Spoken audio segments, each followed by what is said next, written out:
终于什么都没写了。来，先打这个。哎，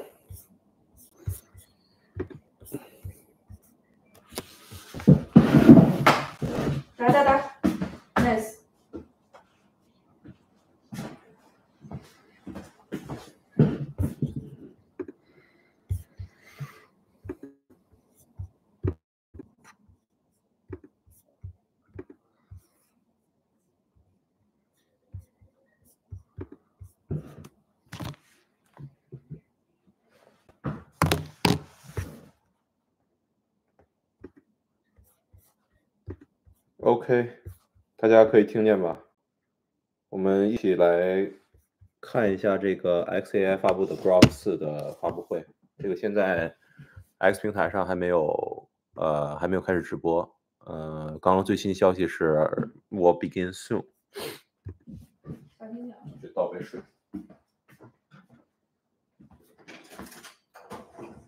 今天 Tesla 这边有一个比较重要的消息，就是有2个比较重要的消息，一个是在德州 Austin 的这个 Robotaxi， 它这个 Geofence 周末的时候会 expand 多少我们不知道，这个是伊朗今天刚刚发的推特，刚刚发的那个 post。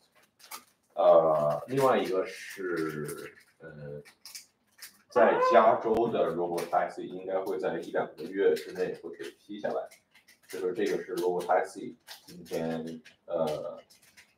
2条新闻，就是最新的进展。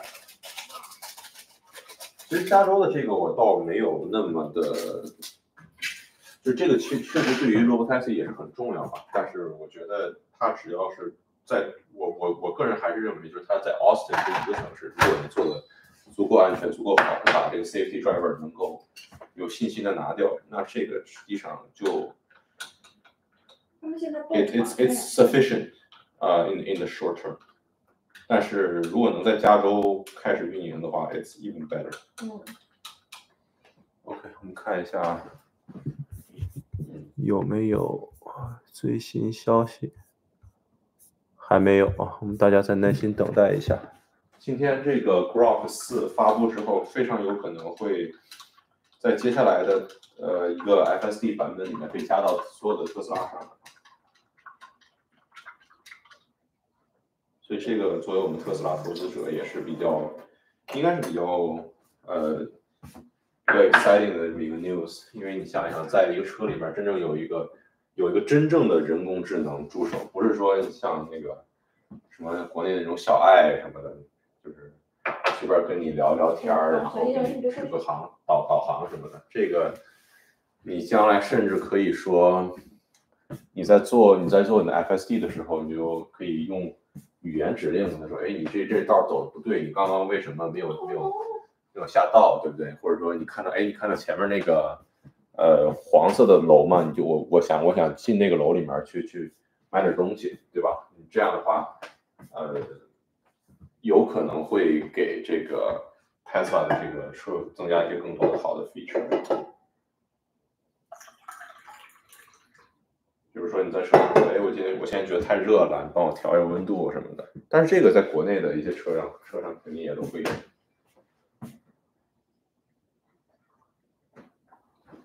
OK， 我们看一下。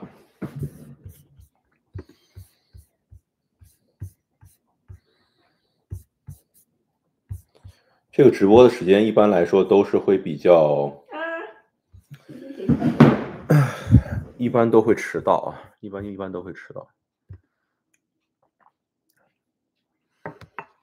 上一个我记得 Cybercab， 不是 Cybercab， 就是是 Cybercab 去年8月份的那个直播晚了能有个40多分钟吧，希望这次不会这么久啊。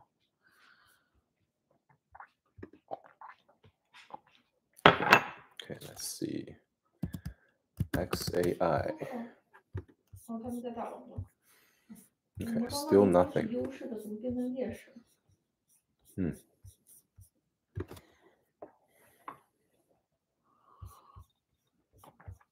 看一下 XAI。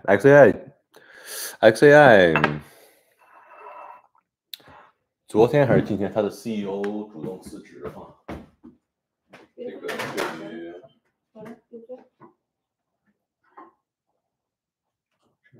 对于老马肯定也不是什么好事。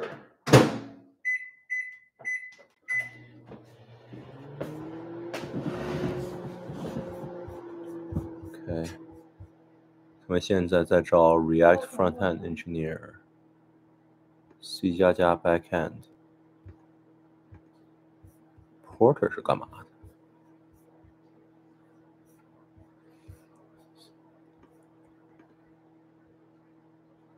？We're seeking a reliable and proactive porter to support XAI's food service and facility operation in an entry-level role. This position involves maintaining cleanliness in the dining area.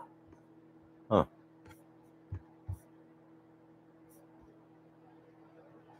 $22 an hour. Wait, what? XAI 还有这个饭馆生意吗？什么意思？Assisted with tasks as directed by the hospitality supervisorship. Let's try to Google this. So XAI food service. They provide that?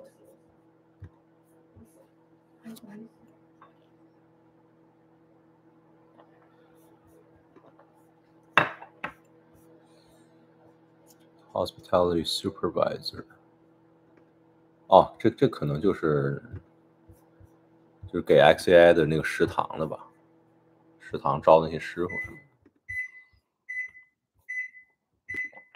的。Okay, backend software engineer, yeah, researcher, software engineer. Okay.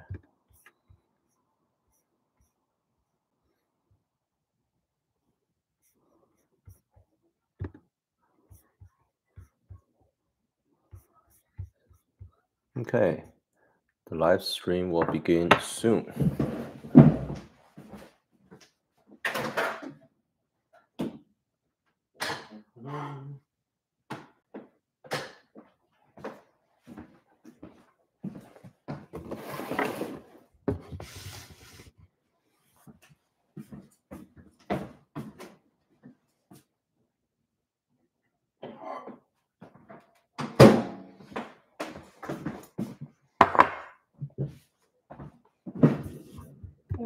看一下，现在直播30个人 ，OK。那等一下啊，我们这个那个 GROK4的这个 live demo 还没开始。哪吒为什么不开场？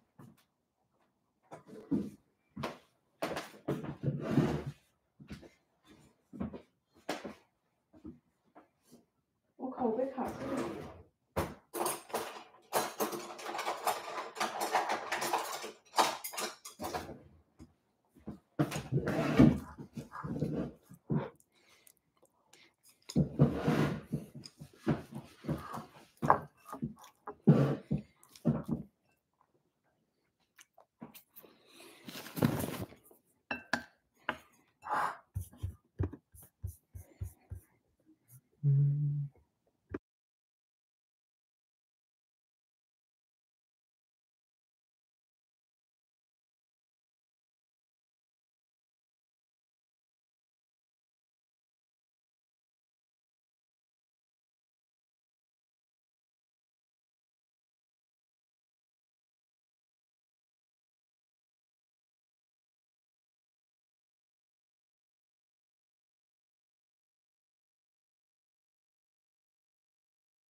最近询问加拿大 BC 省钓鱼规则的比较中 ，GROK 已经比 ChatGPT 更准确。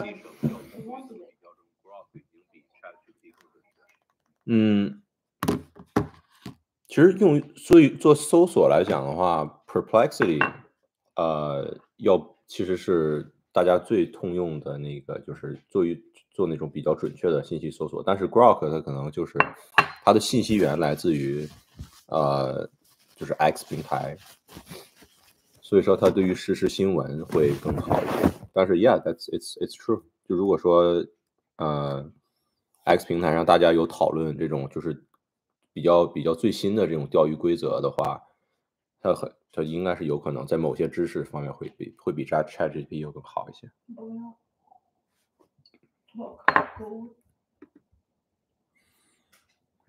You myself 猜的。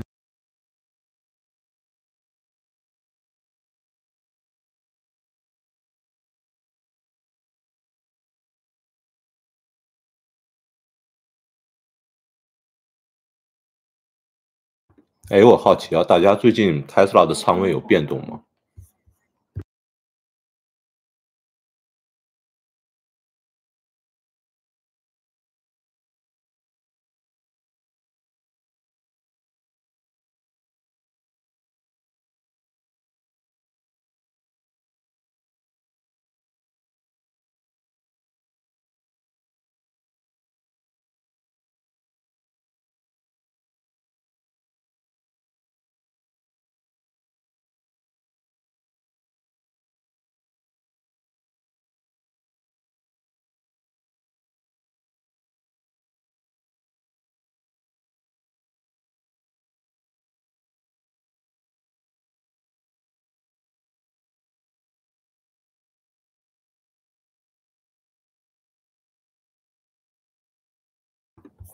今天爆上20%，什么意思？你加了20%的仓，还是你爆仓了20%？Six Flames。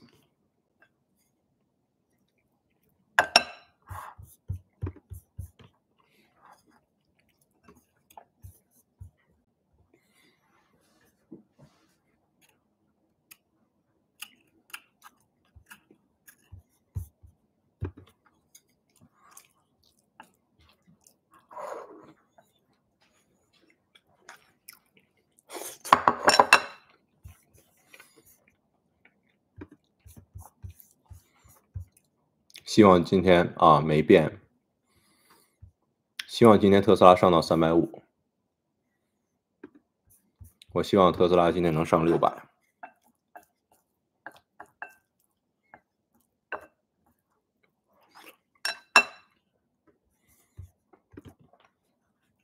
我觉得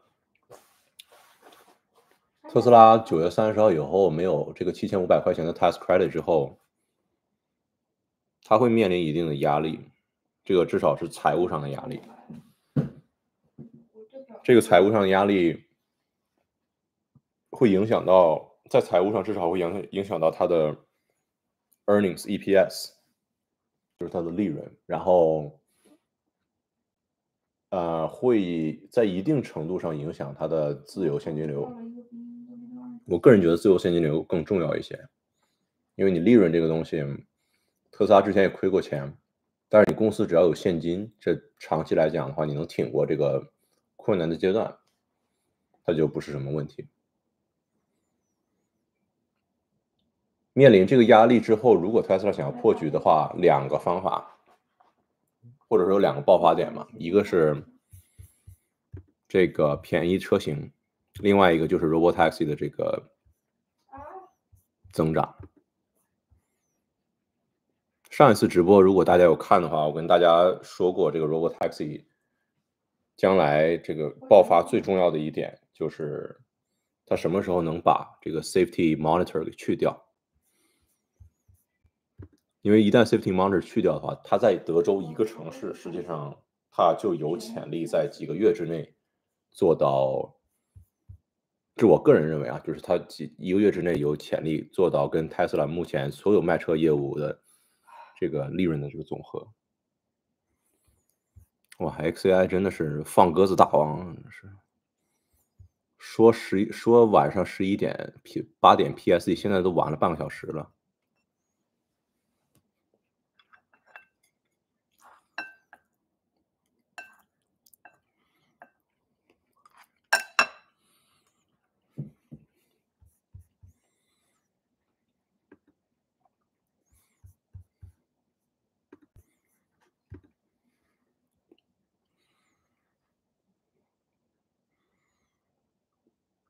感觉最近特斯拉在憋大招，跟近期要马斯克的薪酬方案有关系吗？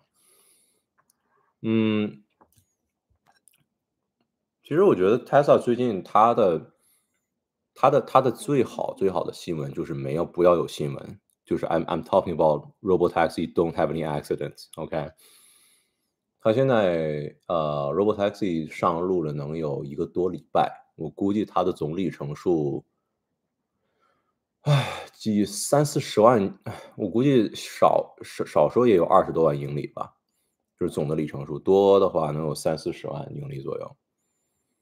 那这30-40万英里，它目前来说至少它有 safety monitor，它还没有出现一些特别引人注目的 accident，除了那个轮胎剐蹭到停车场里面的那辆车之外，我在小红书上现在已经有看到一些博主开始抹黑了，这个是肯定的，对不对？你摩胎就轮胎轻轻擦到一下对方的车，对方最后都没有要赔偿，直接就走了。这种小到不能再小的，就是你能想象到最小的事故，它都有可能拿出来给你说事儿。那实际上，现在肯定是还是安全第一，就把你做到，把这个 FSD 跟 Robotaxi 做到非常非常安全。我觉得，就我个人认为的安全程度，至少要达到，至少要跟 Waymo 匹配吧。Waymo 它的安全程度是每100万个 miles 是1次 accident。我觉得 Tesla 要以这个为基准，然后最好是2倍于 Waymo、3倍于 Waymo，这样的话你才能保证就是你这个 publicity，就是 negative publicity 对你的伤害造成到最小。发布会没开始啊，没这个马斯克放鸽子大王，拖延症，跟我一样，拖延症。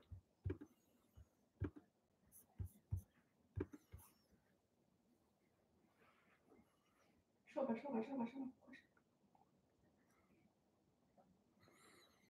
特斯拉市值正常应该2万亿左右才是健康的，这个我觉得 Tesla 将来应该值10万亿，但是这个我说了不算啊，就是今天看着英伟达到了4万亿，我觉得真的很魔幻啊，就是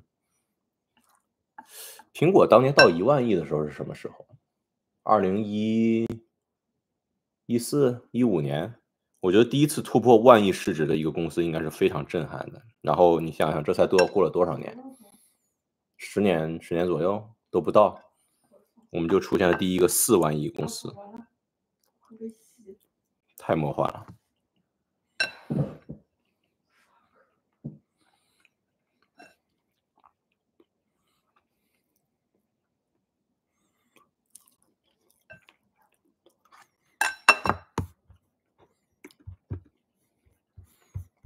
播不播啊？不播我睡觉了。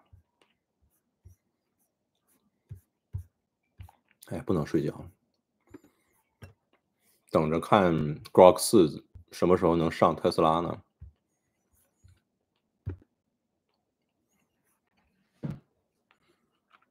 ？4万亿公司特斯拉吗？不是啊，英伟达呀。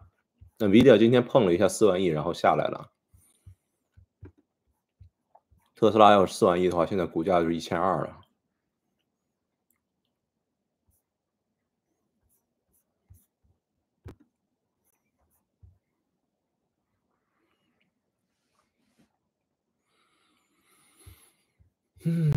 我们再耐心等一等吧，看一下评论区里面大家都说什么。虽然没有买卖，但是内心对 FSE 有一定的疑虑。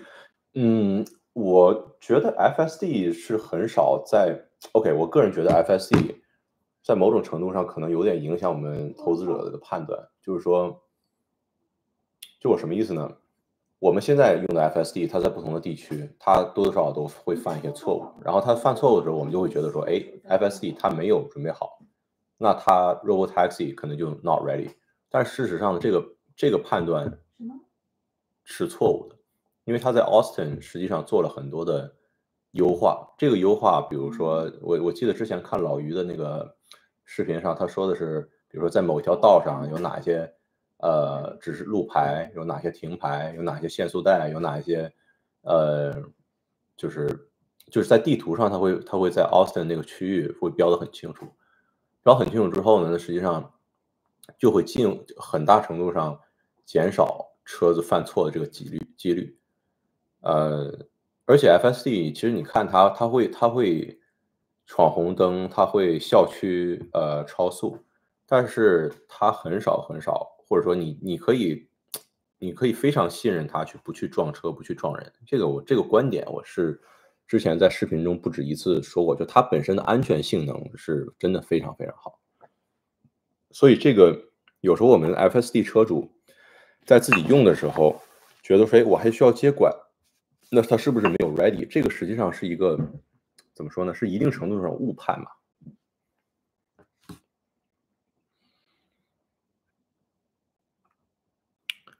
之前还说7月4号呢，重心应该放在自动驾驶出租车上面，快速增长，加上储能，中国卖的好。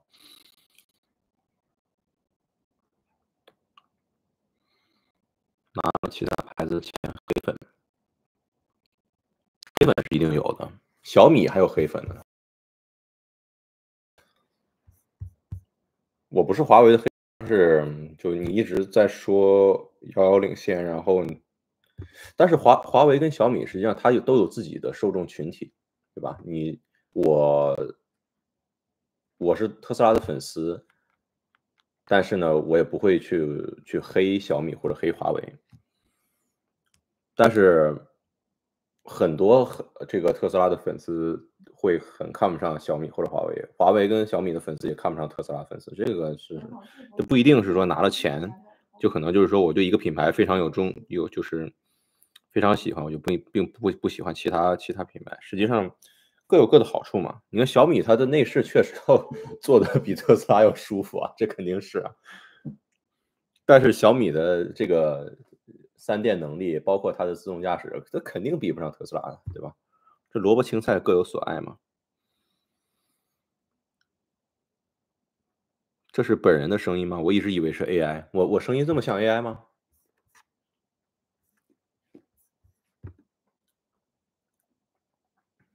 要不要我唱首歌，然后你觉得我的声音就没有那么机械了？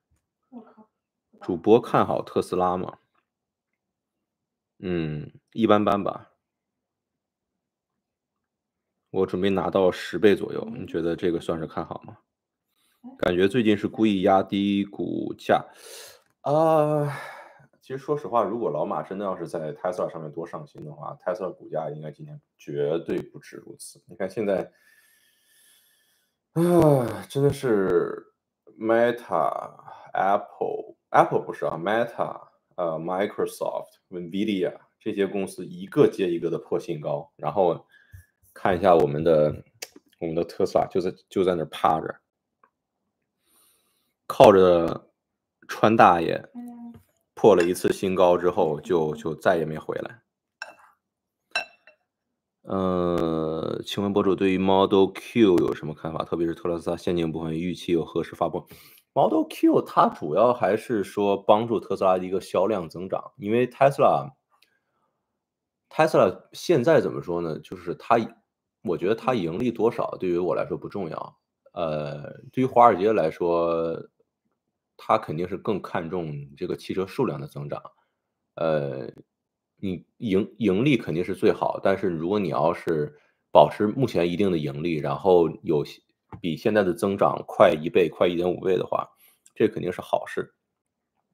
Model Q 最近不是谍照出来嘛，而且今年下半年之前也 promise 一定会出廉价版的 Model Y， 所以说这个是一定会出来的，这个肯定也是会对7500块的 EV credit 取消是一个很必要的一个弥补措施吧。最近正股和TSLL 上切换，2次暴跌后增加20%的持股。TSLL 大家有玩 TSLL 的，跟大家说一下这个损耗，大家一定要控制好。TSLL 不是说你长持的一个股票，是一个股票啊，就是它本质上是做那种，它这个基金背后做的是这种长期的 leap option， 就是比如说我1-2年的这种 leap call， 然后我一直给你更新，就是永远保持在可能1-2年这个 leap call。所以说你最简单的方法就是看，比如说今天股价是300，对吧？300几或者290几。你看上一次290几的时候，它是 TSL 什么价格？肯定是比你现在要高的。所以说你比如说从300跌下来涨上去，再跌下来再涨上去，又回到300，你正股的价格没变 ，TSL 价格它能给你跌个40%-50%左右。OK，或者说30%-40%左右，这个损耗是相当严重的。当然，你看这一块它之后涨到488了以后，它的这个 TSL 还是会涨到40块，40块多少？这看不太清啊。所以说你这个它一旦有这种暴涨的话 ，TSL 肯定还是会给你丰厚的回报。但是你真的想拿到这种2倍的回报的话，概率很低啊。而且你要想好，就是说 Tesla 真的如果再这么继续横盘个几个月、半年以上的话，你有没有做好这种心理准备啊？一路看着英伟达涨上去的，不可思议。有人带着放大镜找问题，作为股东非常开心的。周末奥斯汀是不是要扩大围栏？是的，这周末奥斯汀要扩大围栏，这个拓展速度还是非常快的啊。特斯拉会有一段营收真空期，大概率股价会再次见底。这个营收真空期，我觉得大概率可能是会发生的事情。但是我个人是希望它 Robotaxi 能尽快的把这个弥补上。但是我非常同意，它可能会有一段这个营收的真空期。等一下啊，现在开始了吗？别，到时候是废话，在这边 miss 了这个。miss 了这个直播。大哥，你不会要晚1个小时吧？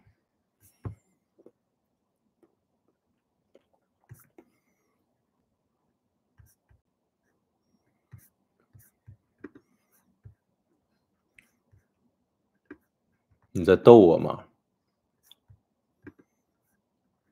我这边快12点了，我是个老年人，我就要早睡觉啊。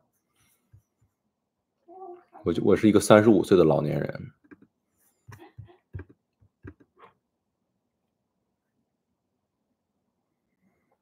前天就是说12点，昨天才改成11点，那你就说12点嘛，对吧？你浪费我40分钟的感情。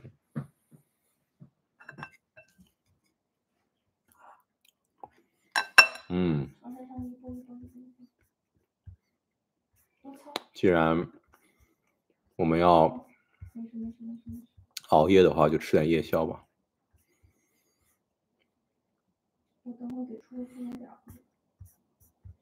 太扯了。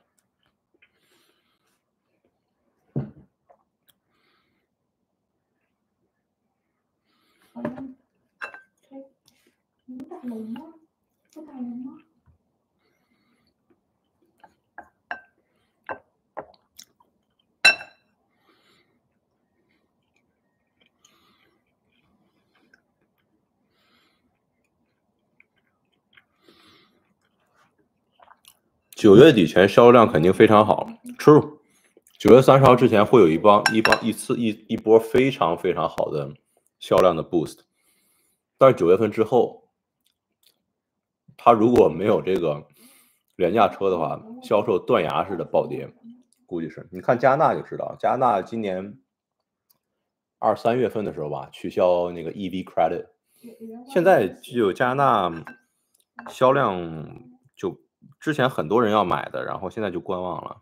就你想想，8万加币的一个 Model Y， 你在搞笑吗？你这个价格你可以买什么了？你看一下 X5多少钱？X5可能到10万了吧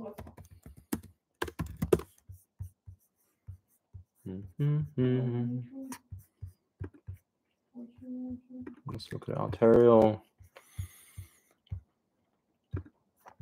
models.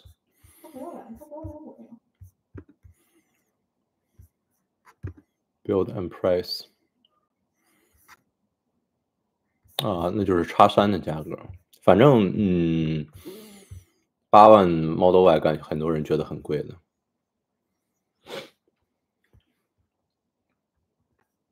现在的话应该是不需要买那个 FSE 的话，那就是7万。你要真有那5000块钱，就是6万5。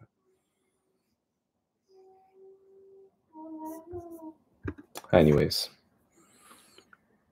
9月底，今天2个好消息，周末旧金山等橡皮管卷可能有运行 Robotaxi。关税对于特斯拉有什么影响？成本变高了，正股跟特斯拉来回切换，长时间持有正股，然后暴跌后换 TSL。暴跌后换 TSL， 我觉得换 TSL 应该是它就是开始那种长期暴涨的时候，你暴跌的时候买 TSL， 我个人觉得你在它跌到超卖的时候，我给你举个例子，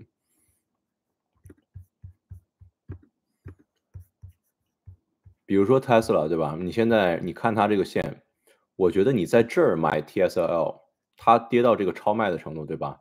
你在这儿买，然后你去博它一个反弹，这个是我觉得买 TSL make sense。你假如在这儿买的时候，在这儿买，它连续给你跌几天，你这 TSL 受得了吗？对吧？你从350跌个几天，再回到350，我们可以简单看一下啊，这个是5月30号，这个是6月24号，他们都股价正股都是350。5月30号，5月30号大概是这个价格，16块，然后这个14块，它这个基本上就是给你跌了个10%几，就是你 TSL 的价值在股价基本相同的情况下，会给你跌个10%几，就是它是会有一定的损耗在里面。所以说我个人觉得，就是你真的是看到有反弹的迹象的时候，比如说它超卖了，这个时候你再去买 TSLL 再去换仓。而且还有一个就是说，我觉得你像在这种情况下，它比如说在这儿它砰的一下子涨下来，然后它有这种长期上涨的趋势的时候，买 TSL 比较好。这样的话，你就能比较好的扩大你的这个盈利。当然，这个你去判断也是有一定赌的成分在里面。啊，对，老妈 forever 迟到。哎呀。这个直播我感觉名不副实啊！我快讲了40多分钟的这个特斯拉跟股票了，我们今天来讨论的是 AI 好吗？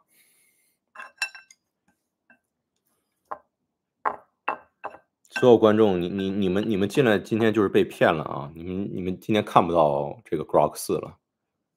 GROK4 现在因为这个说了 anti-Semitic 的话，现在被封了。所以说 GROK4 开玩笑。我先补个鞋。XAI 能不能靠点谱啊？你要是迟到的话，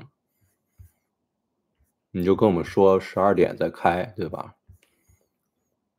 那我可能就不直播了。真讨厌。OK， 看看大家还说了是什么要单边行情好就行。这边切换35%，前天就说是12点，昨天改成10点，不是说股票已经刚吃饭，天还没黑。OK，周四马斯克再次发疯，换成真股说卖出 TSL 多追冲，这次双 MI。这是马老板啊，前一把游戏还没结束吗？No, possibly。比起扩大地理围栏，增加车辆会是更加关键指标。No, that's not true。Actually，下课。我觉得扩大地理围栏，我甚至觉得增加车辆都不是关键指标，因为现在 Tesla 每增加一辆车辆，增加一个车辆它就亏一个，增加一辆车辆亏一个。它现在最重要的事情是取消那个，就是什么时候能拿掉那个 safety monitor，这个是它的最关键的一个 step。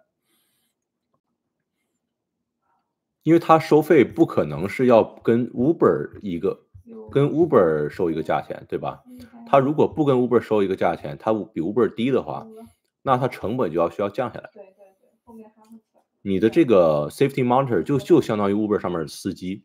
从成本上来看啊，我不是说就是这个 safety monitor 他没有在开车，但是从成本上来看，他那一个人在那儿坐着，他的 cost 就相当于是 Uber 上面的司机一样，你就可以把它想象成 Uber 的这个司机。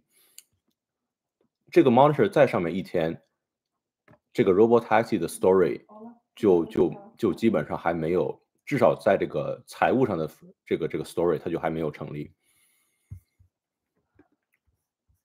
因为它没有把这个 robotaxi 的财务上的优势显现出来。你最大的优势就是能减少人类的干预，就是减少人这一块的开销。我不鼓励大家这么干，这样非常危险。Yeah。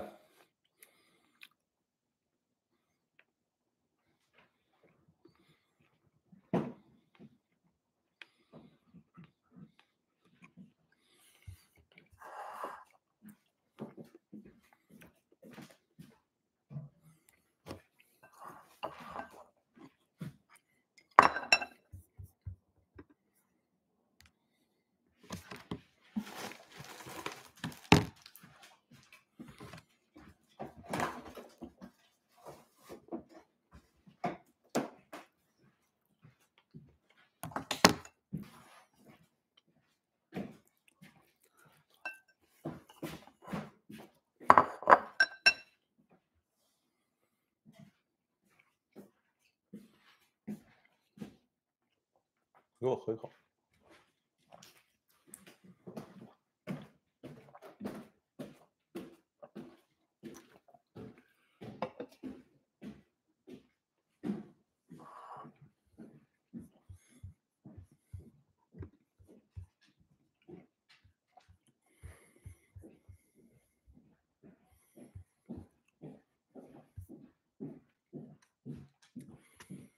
天哪 ，GROK4，你是不是又犯事儿了？还播不播了？我这直播间80多个人，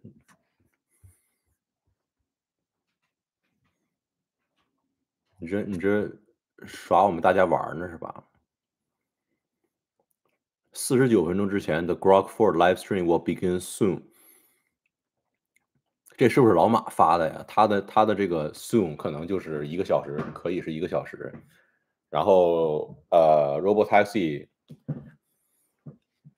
will be realized soon， 这个 soon 可能就是10年，是吧？可长可短。发布会在车里开，that's interesting。如果 GROK 到车里面，大家最想要的 feature 是什么？我想知道一下。如果现在的这个直播间里面的有 Tesla 车主吧，如果你真到这个 GROK 到 Tesla 里面，你最希望就你能想象到的用 GROK 的这个场景是什么？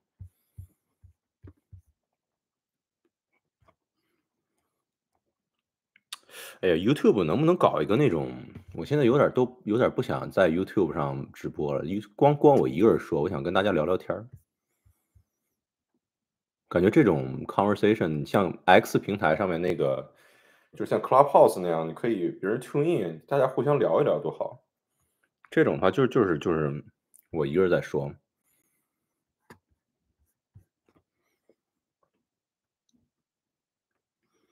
能把现在的语音助手改进一下就烧高香了。Yeah，现在语音助手，我现在用它做导航，然后就没了。对，比如说我点一下，excuse me，点一下导航，然后说，比如说 Costco、McDonald's 这种，它还是能非常准确的识别出来。But other than that, that's it。其实说实话，你要这么一说的话，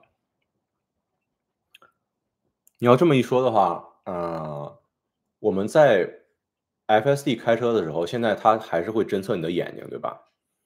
那你现在就是我们用 FSD 的车主应该都知道，你只要眼睛看着那个大屏幕，看超过大概5秒、10秒，它就会提醒你说，哎，你得注意路况了。那实际上如果有了 GROK 之后，我看一下啊，还是没有开始啊。对，你有了 GROK 之后，比如说你想调个温度，说 set my temperature to whatever，然后或者是你说，I think you're driving a little bit too aggressively. Please set the FSD setting from assertive to average， 对吧？你从这个迅捷模式改成平均模式，或者就是对吧？或者是说平时或者说，哎，我现在我车上有2个人了，你能不能给我把这个 HOV lane 就是快速车道给我打开？或者说，哦，我不想走高速，你能不能帮我这个就是只走 local 的这个路，对吧？就是在车上的一些 setting，你想调，比如说帮我打开这个Spotify，帮我打开这，帮我打开那，你可以减少你对中控屏的这么一个操作，你眼睛就不用离开了，对吧？GROK 你实际上可以帮你做这个事情。Simon Chu，辛苦你了啊，Thank you, man. I appreciate it.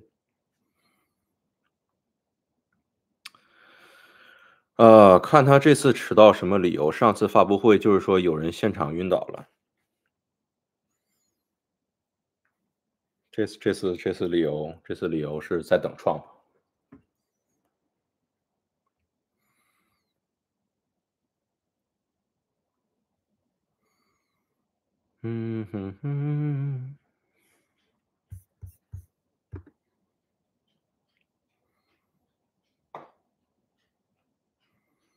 说不定今天直播会说 GROK4 正式加入特斯拉车辆，Yeah，这是一个很大的看点。今天，不然的话我都今天都不直播了。我们是投资频道，主要是讲特斯拉的，它要跟特斯拉一点关系都没有，可能就不直播了。发布会在车里开，跳票了。能把现在语音说改一下。老毛子在打包升级，没什么长期兴趣，开车上出务。车讲现在语音比国产车没那么好用。是的，现在国产车确实是它的语音功能还是蛮好用的。它在这上面做的比较用心，Tesla 就一心一意的在搞 FSD，就是它的 FSD 比所有的其他的支架要强几个量级，但是剩下的就你敢信说我现在做的这个就 Model Y，我买 Model Y 之前，我都不知道这个没有座椅通风的这个座椅在夏天能这么难受，太可怕了。就是现在夏天的时候，它主驾的座椅上都是我屁股上的汗，特别难受。对，现在我要是想换 Model Y 的唯一一个理由，可能就是把那个座椅换成通风座椅。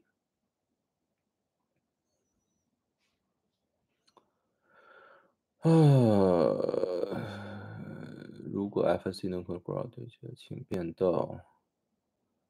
对，我觉得变道还好，变道我手操作可能就拨一下杆儿，就我拨杆儿，对吧？就是动一下手指头而已。然后这个实际上是一个很简单的操作，但是我刚刚说的就是在中控屏上有很多就是操作它是很麻烦，需要点好几下分散我的注意力，然后分散完注意力之后，我看屏幕，它还提醒我说你必须要看到，对吧？这就比较麻烦。当然变道肯定也是一个很好的，就是它肯定是能变道，如果有 GROK 的话。能够理解语义的 AI 对话，比如说上车了，我饿了，带我去找最爱的餐厅。GROK 直接搜索我常去的餐厅前5名让我选择，或者是可以真的旁边边开车边跟他聊天，一个人长途旅行的时候很需要。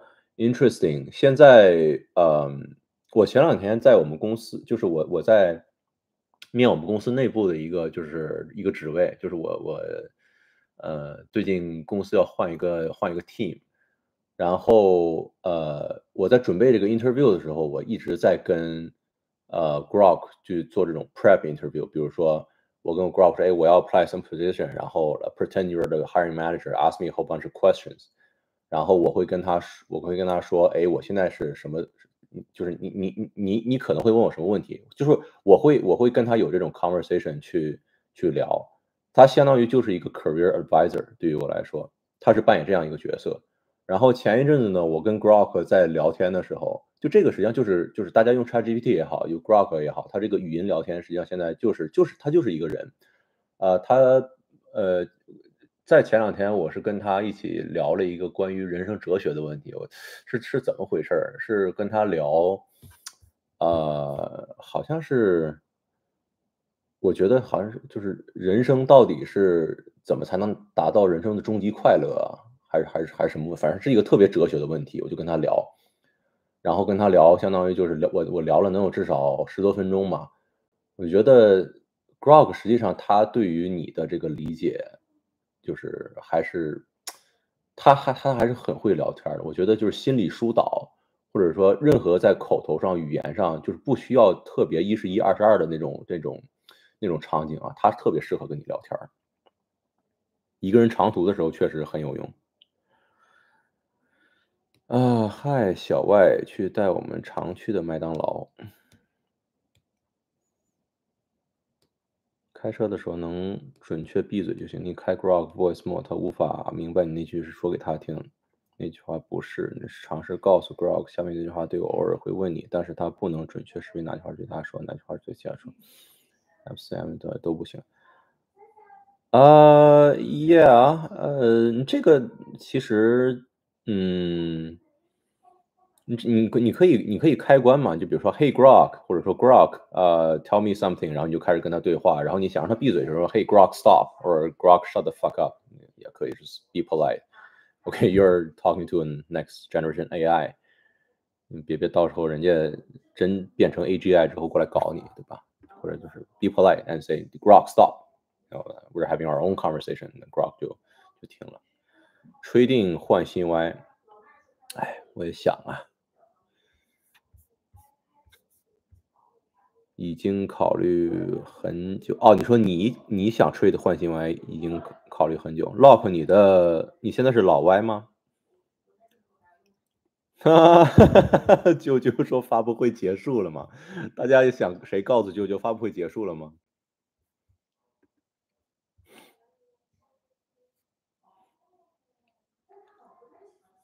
笑死了。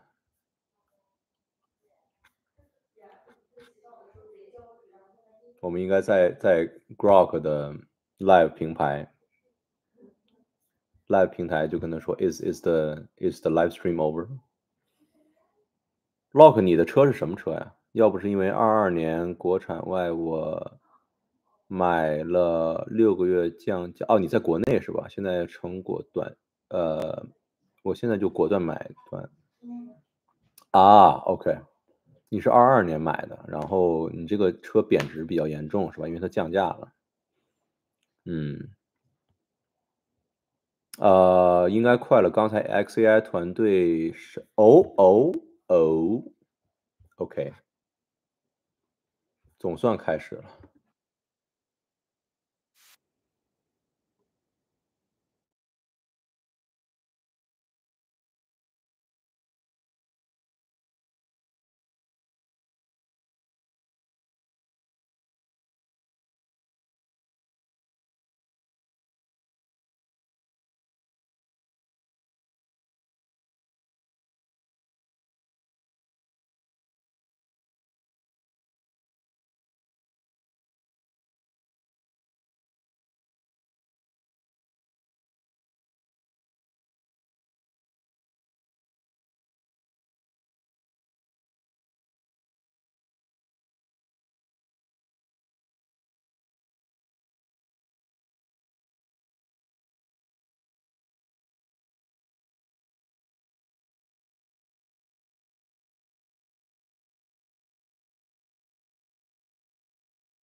In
a world where knowledge shapes destiny, one creation dares to redefine the future. From the minds at XAI, prepare GROK4.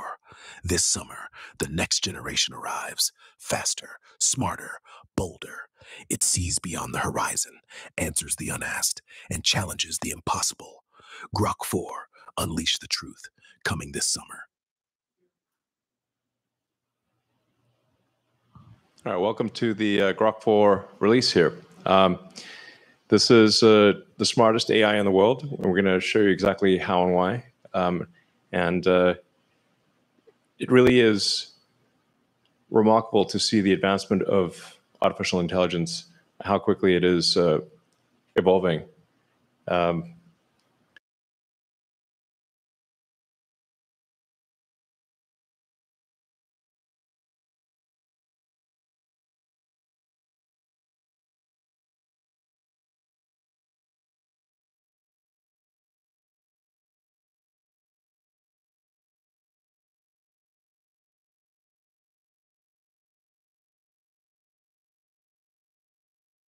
That GROK4 is able to achieve incredible numbers on. But it's actually worth noting that GROK4, if given like the SAT, would get perfect SATs every time, even if it's never seen the questions before. And if even going beyond that to say like graduate student exams like the GRE, it will get near perfect results in every discipline of education. So from the humanities to like languages, math, physics, engineering, pick anything, and we're talking about questions that it's never seen before. These are not on the internet, and GROK4 is smarter than almost all graduate students in all disciplines simultaneously. Like it's actually just important to appreciate that's really something. And the reasoning capabilities of GROK are incredible. So there's some people out there who think AI can't reason, and look, it can reason at superhuman levels. So yeah, and frankly, it only gets better from here. So we'll take you through the GROK4 release, and show you like the pace of progress here. Like I guess the first part is like in terms of the training, we're going from GROK2 to GROK3 to GROK4. We've essentially increased the training by an order of magnitude in each case. So it's 100 times more training than GROK2, and that's only going to increase. So it's frankly, I mean, I don't know, in some ways a little terrifying, but the growth of intelligence here is remarkable. Yes. It's important to realize there are two types of training compute. One is the pre-training compute. That's from GROK2 to GROK3. But from GROK3 to GROK4, we're actually putting a lot of compute in reasoning in RL.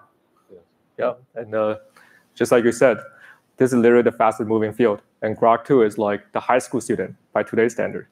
If we look back in the last 12 months, Grok 2 was only a concept. We didn't even have Grok 2 12 months ago. And then by training Grok 2, that was the first time we scale up like the pre-training. We realized that if you actually do the data ablation really carefully, and the infra, and also the algorithm, we can actually push the pre-training quite a lot by amount of 10x to make the model the best pre-trained base model. And that's why we built Colossus, the world's supercomputer with 100,000 H100. And then with the best pre-trained model, and we realized if you can collect these verifiable outcome reward, you can actually train this model to start thinking from the first principle, start to reason, correct its own mistakes. And that's where the Grok 3 reasoning comes from. And today we ask the question, what happens if you take the expansion of the Colossus with all 200,000 GPUs, put all these into RL, 10x more compute than any of the models out there on reinforcement learning, unprecedented scale, what's going to happen? So this is the story of GROK4, and Tony share some insight with the audience. Yeah. So yeah, let's just talk about how smart GROK4 is. So I guess we can start discussing this benchmark called Humanities Last Exam. And this benchmark is a very, very challenging benchmark. Every single problem is curated by subject matter experts. It's in total 2,500 problems, and it consists of many different subjects: mathematics, natural sciences, engineering, and also all the humanities subjects. So essentially, when it was first released, actually like earlier this year, most of the models out there can only get single-digit accuracy on this benchmark. Yeah, so we can look at some of those examples. So there is this mathematical problem, which is about natural transformations in category theory. And there's this organic chemistry problem that talks about electrocyclic reactions. And also there's this linguistic problem that tries to ask you about distinguishing between closed and open syllabus from a Hebrew source text. So you can see also it's a very wide range of problems. And every single problem is PhD or even advanced research level problems. Yeah, I mean, there are no humans that can actually answer these, can get a good score. I mean, if you actually say like any given human, what's the best that any human could score? I mean, I'd say maybe 5% optimistically. Yeah. So this is much harder than what any human can do. It's incredibly difficult, and you can see from the types of questions. Like you might be incredible in linguistics or mathematics or chemistry or physics or any one of a number of subjects, but you're not going to be at a postgrad level in everything. And GROK4 is a postgrad level in everything. Like it's just some of these things are just worth repeating. Like GROK4 is postgraduate, like PhD level in everything, better than PhD, but like most PhDs would fail. So it's better that said, I mean, at least with respect to academic questions, I want to just emphasize this point. With respect to academic questions, GROK4 is better than PhD level in every subject, no exceptions. Now, this doesn't mean that times it may lack common sense, and it has not yet invented new technologies or discovered new physics, but that is just a matter of time. Mm-hmm. I think it may discover new technologies as soon as later this year, and I would be shocked if it has not done so next year. So I would expect Grok to, literally discover new technologies that are actually useful no later than next year and maybe end of this year. And it might discover new physics next year. And within 2 years, I'd say almost certainly. So just let that sink in. Yeah. So so I guess we can talk about what's behind the scene of GROK4. As Jimmy mentioned, we actually throwing a lot of compute into this training. When it started, it's only also a single digit. Sorry, the previous slide. Sorry. Yeah, it's only a single digit number. But as you start putting in more and more training compute, it started to gradually become smarter and smarter, and eventually solved a quarter of the HLA problems. And this is without any tools. The next thing we did was to adding tools capabilities to the model. And unlike GROK3, I think GROK3 actually is able to use CRO as well, but here we actually make it more native in the sense that we put the tools into training. GROK3 was only relying on generalization. Here, we actually put the tools into training. And it turns out this significantly improves the model's capability of using those tools. Yeah, I remember we had like deep search back in the days. Yeah. So how is this different? Yeah, exactly. So deep search was exactly the GROK3 reasoning model, but without any specific training, but we only asked it to use those tools. So compared to this, it was much weaker in terms of its tool capabilities. And unreliable. Yeah. And unreliable, yes, yes. And to be clear, like these are still, I'd say, this is still fairly primitive tool use. If you compare it to, say, the tools that are used at Tesla or SpaceX, where you're using, finite element analysis and computational fluid dynamics, and you're able to run, or say like Tesla does, like crash simulations, where the simulations are so close to reality that if the test doesn't match the simulation, you assume that the test article is wrong. That's how good the simulations are. So GROK is not currently using any of the tools, the really powerful tools that a company would use, but that is something that we will provide it with later this year. So we'll have the tools that a company has, and have very accurate physics simulator. Ultimately, the thing that'll make the biggest difference is being able to interact with the real world via humanoid robots. So you combine sort of GROK with Optimus, and it can actually interact with the real world and figure out if it can formulate an hypothesis and then confirm if that hypothesis is true or not. So we're really, I think about like where we are today. We're at the beginning of an immense intelligence explosion. We're in the intelligence Big Bang right now, and we're at the most interesting time to be alive of any time in history. Yeah. Now that said, we need to make sure that the AI is a good AI, good GROK. And the thing that I think is most important for AI safety, at least my biological neural net tells me, the most important thing for AI is to be maximally truth-seeking. So this is a very fundamental. Like you can think of AI as this super genius child that ultimately will outsmart you, but you can still instill the right values, and encourage it to be sort of, truthful, I don't know, honorable, good things, like the values you want to instill in a child that would ultimately grow up to be incredibly powerful. Yeah. So yeah, so this is really, I say, we say tools. These are still primitive tools, not the kind of tools that serious commercial companies use, but we will provide it with those tools, and I think it will be able to solve with those tools real world technology problems. In fact, I'm certain of it. It's just a question of how long it takes. Yes, exactly. So is it just compute all you need, Tony? Sorry? Is it just compute all you need at this point? Well, you need compute plus the right tools, and then ultimately to be able to interact with the physical world. Yes. And then, we'll effectively have an economy that is, well, ultimately an economy that is thousands of times bigger than our current economy, or maybe millions of times.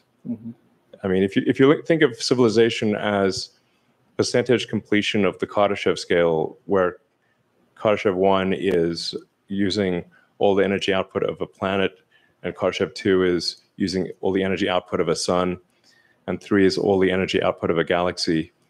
We're only in my opinion, probably like closer to 1% of Kardashev 1 than we are to 10%. So like maybe a point or 1 or 2% of Kardashev 1. So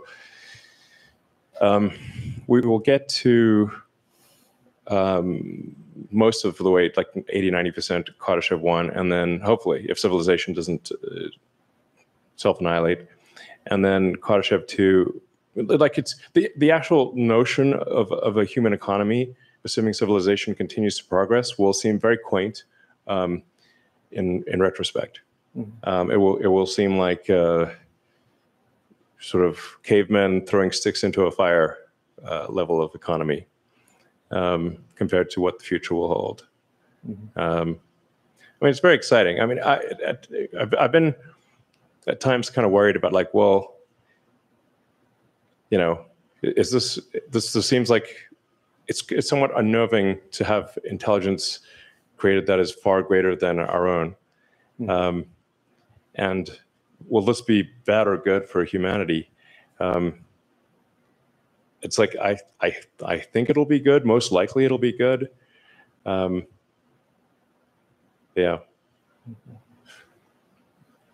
Yeah. But I somewhat reconciled myself to the fact that even if it wasn't going to be good, I'd at least like to be alive to see it happen. So, you know. So actually, one yeah, I think one technical problem that we still need to solve, besides just compute, is how do we unblock the data bottleneck? Because when we try to scale up the RL, in this case, we did invent a lot of new techniques, innovations, to allow us to figure out how to find a lot of challenging RL problems to work on. It's not just the problem itself needs to be challenging, but also it needs to be, you also need to have like a reliable signal to tell the model, you did it wrong, you did it right. This is the sort of the principle of reinforcement learning. And as the models get smarter and smarter, the number of cool problems or challenging problems will be less and less. Yeah. So it's going to be a new type of challenge that we need to surpass besides just compute. Yeah. Yeah, we actually are running out of actual test questions to ask. So there's like even questions that are ridiculously hard, if not essentially impossible for humans, that are written down questions are swiftly becoming trivial for AI. Mm-hmm. So then there's, but you know, the one thing that is an excellent judge of things is reality. So, because if physics is the law, ultimately everything else is a recommendation. You can't break physics. So the ultimate test, I think, for whether an AI is the ultimate reasoning test is reality. Yes. So you invent a new technology, like say improve the design of a car or a rocket, or create a new medication. Mm-hmm. And does it work? Yeah. Does the rocket get to orbit? Does the car drive? Does the medicine work? Whatever the case may be, reality is the ultimate judge here. So it's going to be reinforcement learning, closing the loop around reality. We asked the question, how do we even go further? So actually, we are now, with single agent, we're able to solve 40% of the problem. What if we have multiple agents running at the same time? So this is what's called test and compute. And as we scale up the test and compute, actually, we are able to solve almost more than 50% of the text-only subset of the HRE problems. So it's a remarkable achievement, I think. Yeah, this is insanely difficult. These are so what we're saying is like a majority of the text-based of humanities, you know, scarily named humanities last exam, GROK4 can solve, and you can try it out for yourself. And with the GROK4 Heavy, what it does is it spawns multiple agents in parallel, and all of those agents do work independently, and then they compare their work, and they decide which one. Like it's like a study group, and it's not as simple as a majority vote, because often only one of the agents actually figures out the trick or figures out the solution. But once they share the trick or figure out what the real nature of the problem is, they share that solution with the other agents, and then they essentially compare notes, and then yield an answer. Yeah. So that's the heavy part of GROK4 is where you scale up the test time compute by roughly an order of magnitude, have multiple agents tackle the task, and then they compare their work, and they put forward what they think is the best result. Yeah. So we will introduce GROK4 and GROK4 Heavy. Sorry, can you click the next slide? Sure. Yeah. Yes. So basically, GROK4 is the single agent version, and GROK4 Heavy is the multi-agent version.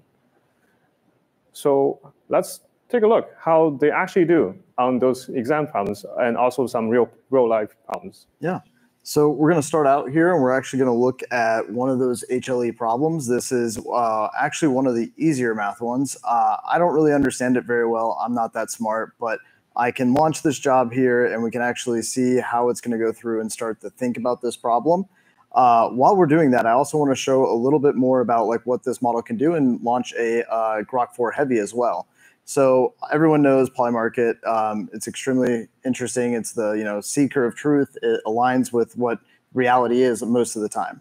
And with Grok, what we're actually looking at is being able to see how we can try to take these markets and see if we can predict the future as well.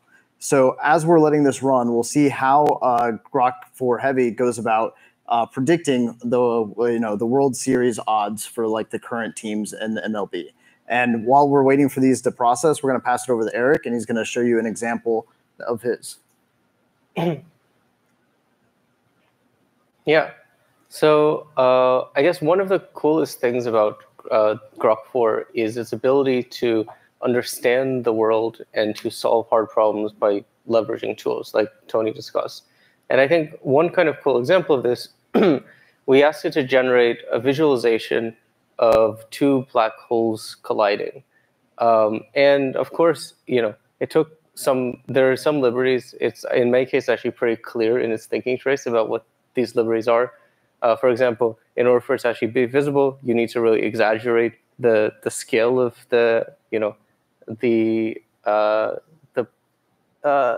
waves. And yeah, so here's this kind of in action. It exaggerates the scale in like multiple ways. It drops off a bit less in terms of amplitude over distance, and but yeah, we can kind of see the basic effects that are actually correct. It starts with the in spiral, it merges, and then you have the ring down, and this is basically largely correct. Modulo some of the simplifications that need to do. It's actually quite explicit about this.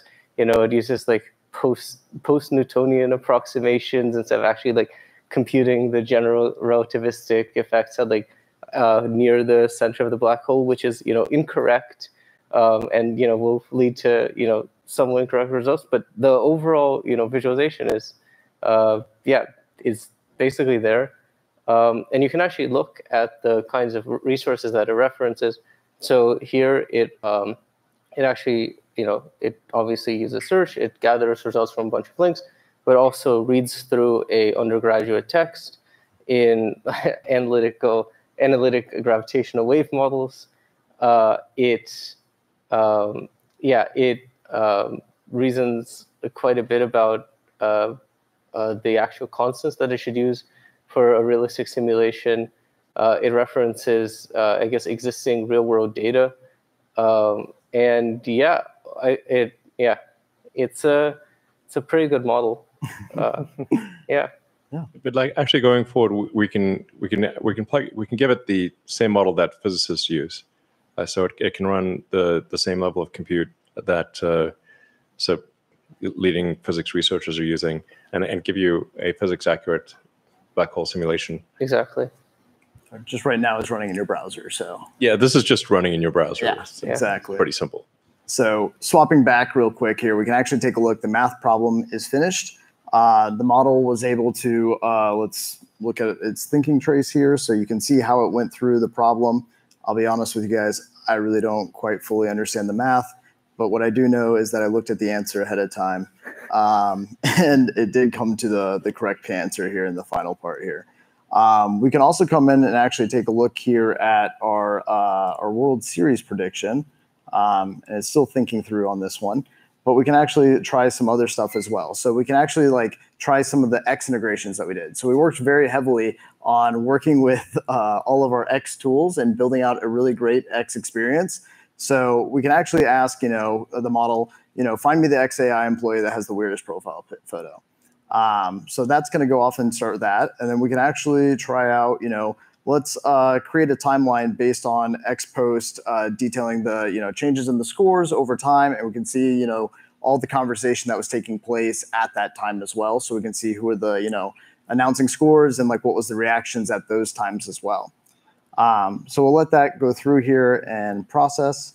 And if we go back to this was the Greg Yang photo here. So if we scroll through here, whoops. So Greg Yang, of course, who has his favorite photograph that he has on his account. That's actually not how he looks like in real life, by the way, just so you're aware, but it is quite funny. But it had to understand that question. Yeah. Which is that's the wild part. It's like it understands what is a weird photo. What is a weird photo? Yeah. What is a less or more weird photo?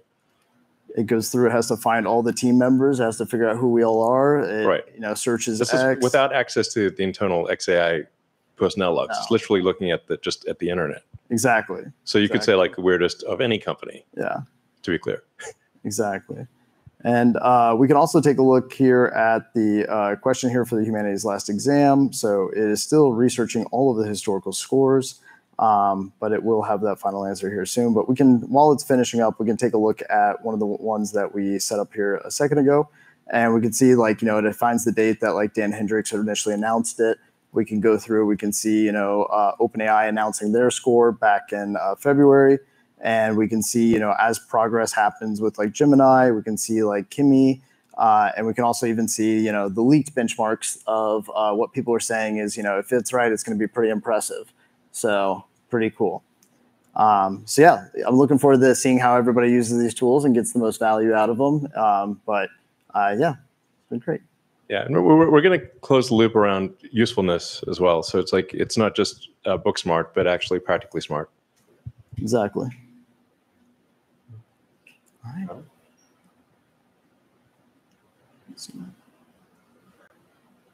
And we can go back to the slides here. Yeah. So. Cool. So we actually evaluate also on the multi-model subset. So on the full set, this is the number on the HLE exam. You can see there's a little dip on the numbers. This is actually something we're improving on, which is the multi-model understanding capabilities. But I do believe in a very short time, we're able to really improve and got much higher numbers on this, even higher numbers on this benchmark. Yeah.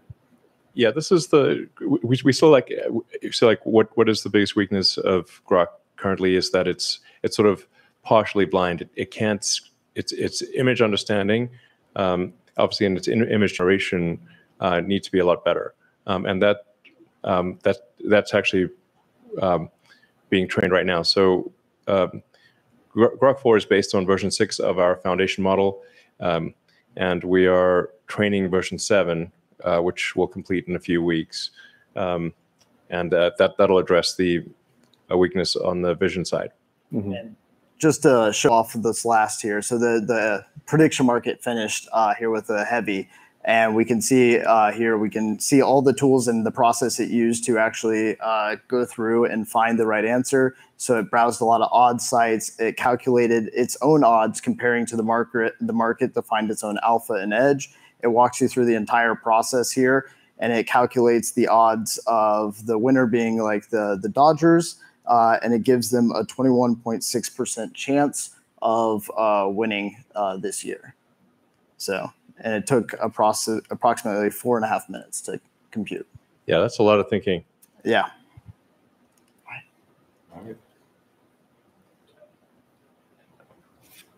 We can also look at all the other benchmarks besides HLE.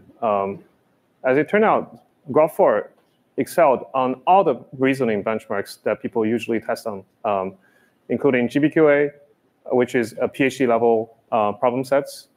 That's easier compared to HLE.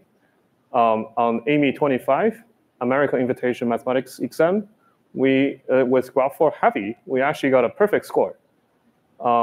Also on some of the coding benchmark called Live Coding Bench, and also on HMMT, Harvard Math, MIT exam, and also USAMO. You can see actually on all of those benchmarks, we often have a very large leap against the second best model out there. Yeah, I mean, really, we're going to get to the point where it's going to get every answer right in every exam. And where it doesn't get an answer right, it's going to tell you what's wrong with the question. Or if the question is ambiguous, disambiguate the question into answers A, B, and C and tell you what answers A, B, and C would be with a disambiguated question. So the only real test then will be reality. Can it make useful technologies, discover new science? That'll actually be the only thing left, because human tests will simply not be meaningful. We need to make an update to HLE very soon, given the current rate of progress. So yeah, it's super cool to see like multiple agents that collaborate with each other, solving really challenging problems. So where can we try this model? So it turned out it's available right now. If we advance to the next slide, where there is a super GROK Heavy tiers that we're introducing, where you're able to access to both GROK4 and GROK4 Heavy, where you're actually going to be the taskmaster of a bunch of little GROK research agents to help you, become smarter through all the little research and save hours of time of, going through mundane tasks. And it's available right now. So we did limit usage during the demo, so it didn't break the demo, because all this stuff is happening live. So there's nothing canned about any of the tests that we're doing. So after the demo is done, we'll enable more subscribers for SuperGROK. So if you can't subscribe right now, just try in half an hour. It should work. And now let's get into voice. Great. Abby? So many of you have been enjoying our voice mode, and we've been working hard to improve the experience over the past couple months. We have cut latency in half to make it much snappier. And today we're excited to announce a set of new voices that have exceptional naturalness and prosody. You might have noticed the movie trailer voice that opened up the live stream. That is one of our new voices, Sal, who's got that epically deep tone. And we're also excited to introduce Eve, a beautiful British voice who's capable of rich emotions. Aman, would you like to introduce Eve? Absolutely. Yeah, let's get into the demo. Hey, Eve, millions of people are watching us right now. Are you excited? Oh, I'm thrilled, really. It's like being on stage at the Old Vic with a sea of faces out there. Just imagine all those eyes and ears tuned in. It's a proper buzz, isn't it? What do you reckon we should chat about to keep this lot entertained? You know, we have a lot to talk about, but I'll be honest, I'm feeling a little nervous. Can you whisper something soothing to calm me down? Take a deep breath, love. You've got this. It's just you and me, having a quiet chat, like we're tucked away in a cozy corner of a Yorkshire pub. The world's just a murmur out there. Feel that calm wash over you. Let's keep talking, nice and easy. What's on your mind? You know what? I'm actually feeling quite relaxed to try this something crazy. So can you give us an opera on Diet Coke? Oh, an opera on Diet Coke. That's a riot. Picture this, a shimmering silver can, glistening under stage lights. Oh, Diet Coke, thou elixir divine, with bubbles that dance in a sparkling line. Thy crisp, cool kiss on lips so fine. Oh, aspartame, ambrosia, forever mine. How's that for a mad little aria? Want me to belt out another verse or switch up the tune? Okay, let's try switching it up and just start singing. Right then, let's have a go. Oh, silver can, you gleam in the light. Diet Coke, my heart's delight. Okay, I won't touch it. It's very, very poetic. Yeah, thank you. Feeling quite nice now. Cool. So that's Eve. And so something else we do here is a little test each day to check on the natural flow of our conversations against some of our competitors. So we figured, why not try that live on the stream today? Should I start? Hey, I'm going to say a number, and can you say the same number back to me? 1. 1, got it. This is like a fun little game of echo. What's next? 2. Sorry, I said 2. 3. Did. 3. 4, nice and steady. What's next? 5. 5, nailed it. This is pretty fun, actually. Feel free to keep going or switch it up if you'd like. Hey, GROK. Hey, GROK. Hello there. How can I help you today? We're going to do a little test. Can you repeat after me? 1. 1. All right. What's next? 2. 2. What's on your mind? 3. 3. Need anything else? 4. 4. How can I assist you? 5. 5. What's next? So as you can see, GROK was snappier. It didn't interrupt me. And the prosody is we've made different design choices.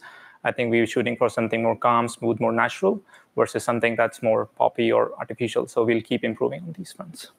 All right, thanks, guys. Yeah.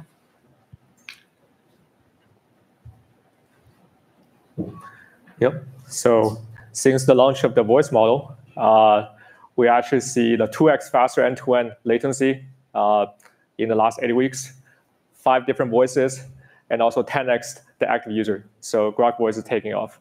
Now, if you think about releasing the models, this time we're also releasing GROK4 through the API at the same time. So if we go to the next 2 slides, so we're very excited about what all developers out there is going to build. So if I think about myself as a developer, what the first thing I'm going to do when I actually have access to the GROK4 API? Benchmarks. So we actually asked around on the X platform, what is the most challenging benchmarks out there that is considered the holy grail for all the AGI models? So turn out AGI is in the name, Arc AGI. So the last 12 hours, kudos to Greg over here in the audience. So who answered our call, take a preview of the GROK4 API, and independently verified the GROK4's performance. So initially we thought, hey, GROK4 is just we think it's pretty good, it's pretty smart. It's our next-gen reasoning model, spend 10x more compute, can use all the tools, right? But turned out, when we actually verify on the private subset of the Arc AGI v2, it was like the only model in the last 3 months that breaks the 10% barrier. And in fact, it was so good that actually gets to 16%, well, 15.8% accuracy, 2x of the second place, that is the Cloud4 Opus model. And it's not just about performance, right? When you think about intelligence, having an API model drives your automation. It's also the intelligence per dollar, right? If you look at the plots over here, the GROK is just 4, just in the league of its own. All right, so enough of benchmarks over here, right? So what can GROK do actually in the real world? So we actually contacted the folks from Enden Labs who gracious enough to try the GROK in the real world to run a business. Yeah, thanks for having us. So I'm Axel from Enden Labs. And I'm Lucas, and we tested GROK4 on Vending Bench. Vending Bench is an AI simulation of a business scenario where we thought, what is the most simple business an AI could possibly run? And we thought vending machines. So in this scenario, the GROK and other models need to do stuff like manage inventory, contact suppliers, set prices. All of these things are super easy, and all the models can do them one by one. But when you do them over very long horizons, most models struggle. But we have a leaderboard, and there's a new number one. Yeah, so we got early access to the GROK4 API. We ran it on the vending bench, and we saw some really impressive results.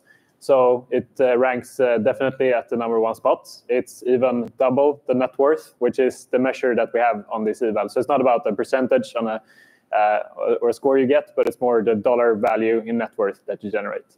So we were impressed by GROK. It was able to formulate a strategy and adhere to that strategy over a long period of time, much longer than other models that we have tested, other frontier models. So it managed to run the simulation for double the time and score double the net worth. And it was also really consistent across these runs, which is something that's really important when you want to use this in the real world. And I think as we give more and more power to AI systems in the real world, it's important that we test them in scenarios that either mimic the real world or are in the real world itself. Because otherwise we fly blind into some things that might not be great. Yeah, it's great to see that we've now got a way to pay for all those GPUs. So we just need 1 million vending machines. Definitely. And we could make $4.7 billion a year with 1 million vending machines. 100%. Let's go. They can be epic vending machines. Yes, yes. All right. We are actually going to install vending machines here, like a lot of them. We're happy to supply them. All right, thank you. Yeah. All right. I'm looking forward to seeing what amazing things are in this vending machine. That's for you to decide. All right. I'll tell the AI. Okay, sounds good. All right. Yeah. I mean, so we can see like GROK is able to become like the co-pilot of the business unit. So what else can GROK do? So we're actually releasing this GROK if you want to try it right now to evaluate, run the same benchmark as us. It's on the API, has 256K contact length. So we already actually see some of the early adopters to try GROK4 API. So our Palo Alto Neighbor Institute, which is a leading biomedical research center, is already seeing like how can they automate their research flows with GROK4. It turned out it's able to help the scientists to sniff through millions of experiments logs and then just like pick the best hypothesis within a split of seconds. We see this is being used for their the CRISPR research, and also GROK4 independently evaluated scores as the best model to examine the chest X-ray. Who would know? In the financial sector, we also see the GROK4 with access to all the tools, real-time information is actually one of the most popular AIs out there. So our GROK4 is also going to be available on the hyperscalers. So the XAI enterprise sector is only started 2 months ago, and we're open for business. Yeah, so the other thing, we talked a lot about having GROK to make games, video games. So Danny is actually a video game designer on X. So we mentioned, hey, who want to try out some GROK4 preview APIs to make games? And Danny answered the call. So this was actually just made first-person shooting game in a span of 4 hours. So some of the unappreciated hardest problem of making video games is not necessarily encoding the core logic of the game, but actually go out, source all the assets, all the textures of files, and to create a visually appealing game. So one of the core aspects GROK4 does really well with all the tools out there is actually able to automate these asset sourcing capabilities. So the developers can just focus on the core development itself rather than so now you can run a entire game studios with game of one with one person, and then you can have GROK4 to go out and source all those assets, do all the mundane tasks for you. Yeah. Now the next step, obviously, is for GROK to be able to play the game. So it has to have very good video understanding, so it can play the games and interact with the games and actually assess whether a game is fun and actually have good judgment for whether a game is fun or not. So with version 7 of our foundation model, which finishes training this month, and then we'll go through post-training RL and whatnot, that will have excellent video understanding. And with the with video understanding and improved tool use. For example, for video games, you'd want to use Unreal Engine or Unity or one of the main graphics engines, and then generate the art, apply it to a 3D model, and then create an executable that someone can run on a PC or a console or a phone. Like we expect that to happen probably this year, and if not this year, certainly next year. So that's it's going to be wild. I would expect the first really good AI video game to be next year, and probably the first half hour of watchable TV this year, and probably the first watchable AI movie next year. Like things are really moving at an incredible pace. Yeah, when GROK is 10xing the world economy with vending machines, we'll just create video games for human. Yeah, I mean, it went from not being able to do any of this really even 6 months ago to what you're seeing before you here, and from very primitive a year ago to making a sort of a 3D video game with a few hours of prompting. Yep. I mean, yeah, just to recap. So in today's live stream, we introduced the most powerful, most intelligent AI models out there that can actually reason from the first principle using all the tools, do all the research, go on the journey for 10 minutes, come back with the most correct answer for you. So it's kind of crazy to think about, just like 4 months ago, we had GROK3, and now we already have GROK4.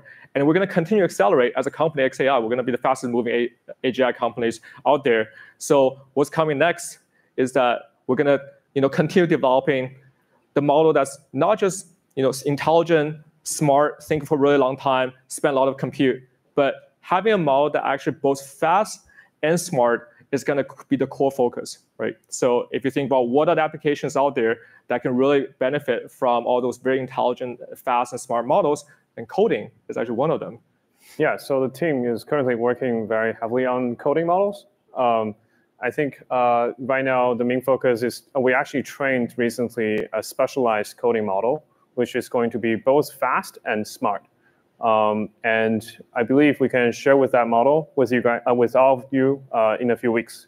Yeah, that's very exciting. And the second after coding is we all see the weakness of GROK4 is the multimodal capability. So in fact, it was so bad that GROK effectively just like looking at the world, squinting through the glass, and like see all the blurry features and trying to make sense of it. The most immediate improvement we're going to see with the next generation pre-trained model is that we're going to see a step function improvement on the model's capability in terms of image understanding, video understanding, and audios. Right? It's now the model is able to hear and see the world just like any of you. Right? And now with all the tools at its command, with all the other agents it can talk to, so we're going to see a huge unlock for many different application layers. After the multimodal agents, what's going to come after is the video generation, and we believe that at the end of the day, it should just be pixel in, pixel out, and imagine a world where you have this infinite scroll of content in inventory on the X platform, where not only you can actually watch these generated videos, but able to intervene, create your own adventures. The future is going to be wild. And we expect to be training a video model with over 100,000 GB200s, and to begin that training within the next 3 or 4 weeks. So we're confident it's going to be pretty spectacular in video generation and video understanding. So let's see. So that's anything you guys want to say? Other than that, I guess that's it. Yeah, it's a good model, sir. Good model. It's a good, yeah. Well, we're very excited for you guys to try GROK4. Yeah, thank you. All right, thanks everyone. Thank you. Good night.